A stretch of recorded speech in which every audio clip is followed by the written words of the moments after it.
Friends, welcome back to recipe box Telugu channel. ఈరోజు నేను మీకు హెల్తీ అయిన రాగి స్మూతీని ఏ విధంగా చేసుకోవాలో చూపించబోతున్నానండి. ఇది మార్నింగ్ టైము ఒక గ్లాస్ తాగినట్లయితే చాలాసేపటి వరకు ఆకలి కూడా వేయదండి. హెల్త్కి కూడా చాలా మంచిది. తప్పకుండా మీరందరూ ట్రై చేయండి. దీన్ని టేస్టీగా ఏ విధంగా చేసుకోవాలో దానికి కావాల్సిన ఐటమ్స్ ఏంటో చూపిస్తానండి. 2 స్పూన్లు రాగి పిండి తీసుకోవాలి. 2 స్పూన్లు బెల్లం తీసుకోవాలి. నానబెట్టి పీల్ చేసి పెట్టుకున్న బాదం పప్పులు తీసుకున్నాను. ఒక 4-5 ఖర్జూరాన్ని గింజలు తీసి కట్ చేసి తీసుకున్నాను. ఒక గ్లాస్ పాలను కూడా తీసుకున్నాను. ముందుగా ఈ రాగి పిండిలోనికి మనం వాటర్ని యాడ్ చేసుకుని ఉండలు అనేది లేకుండా మనం కలుపుకోవాలి. ఉండలు అనేవి అసలు ఉండకూడదండి. నేను చూపించిన విధంగా ఉండాలి పిండి అనేది. ఇప్పుడు స్టవ్ వెలిగించుకుని గిన్నెను పెట్టుకుందాము. దీనిలోనికి ఒక గ్లాసు వాటర్ని యాడ్ చేసుకోవాలి. వాటర్ అనేవి బాగా మరిగిన తర్వాత దీనిలోనికి కలిపి పెట్టుకున్న రాగి పిండిని కొంచెం కొంచెం యాడ్ చేసుకుంటూ స్పూన్తో మనం కలుపుకోవాలండి. ఉండలు అనేది కట్టకూడదు. ఇది ఒక 5 నిమిషాలకి పిండి అనేది ఈ విధంగా తయారవుతుంది.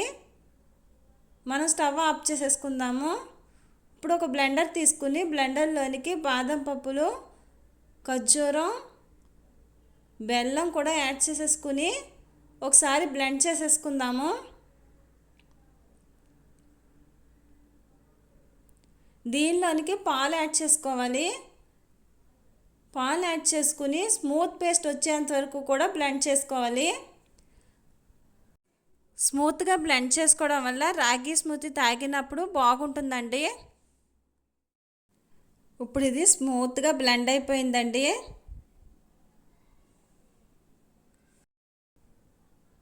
ఇప్పుడు దీన్ని మనం రాగి పిండిలోనికి యాడ్ చేసేసుకుందాము. అలాగే మిగిలిన పాలన్నీ కూడా ఇందులోకి యాడ్ చేసేసుకోవాలి. ఇప్పుడు ఇది ఉండలు లేకుండా బాగా కలుపుకోవాలి. అంతే అండి, రెడీ అయిపోయింది రాగి స్మూతీ అనేది. ఇప్పుడు దీన్ని మనం సర్వింగ్ గ్లాసుల్లోకి తీసేసుకుని మనకి నచ్చిన డ్రై ఫ్రూట్స్ని ఇందులోకి వేసుకుందామండి. పిల్లలకైతే ఒక 2 ఐస్ క్యూబ్స్ వేసి ఇచ్చారంటే వాళ్ళు ఎంతో ఇష్టంగా తాగేస్తారు. మీరు కూడా తప్పకుండా ట్రై చేయండి. నా రెసిపీ కనుక మీకు నచ్చినట్లయితే లైక్ చేయండి, షేర్ చేయండి, కమెంట్ చేయండి. సబ్స్క్రైబ్ చేసుకోవడం మాత్రం మర్చిపోకండి. నా నెక్స్ట్ వీడియోలో మరొక మంచి రెసిపీని నేను చూపిస్తాను. Thank you for watching.